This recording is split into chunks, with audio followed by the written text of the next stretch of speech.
औज़ुबिल्लाहिमिनश्शैतानिर्रजीम बिस्मिल्लाहिर्रहमानिर्रहीम। अस्सलाम वालेकुम नाज़रीन, ज़वार की मोहम्मद अब्सार हैदरी ढेरों दुआओं के साथ आपकी खिदमत में हाजिर हूँ। जो दोस्त चाहते हैं कि उनके तमाम मसाइल हल हो जाएं।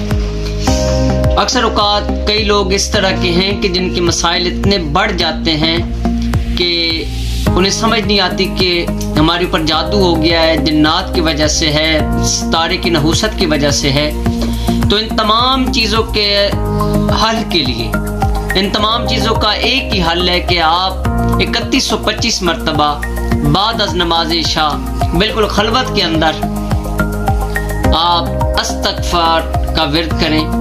अस्तग़फ़ार का विर्द करें 3125 मरतबा। इंशाल्लाह 40 दिन के अंदर अंदर आपका ये 1.25 लाख हो जाएगा। इंशाल्लाह मौला पैगंबर पाक के सदक़े में ये 1.25 लाख पूरा नहीं होगा अस्तग़फ़ार का विर्द, तो इंशाल्लाह आप पैसे के अंदर खेलेंगे। आपकी जो खुशियां हैं वो आपके दरवाजे के ऊपर होंगी। अपनी दुआ में याद रखिएगा। आप अपना ज़वार की मोहम्मद अब्सार हैदरी तोफ़ा इस्लाम की मदद।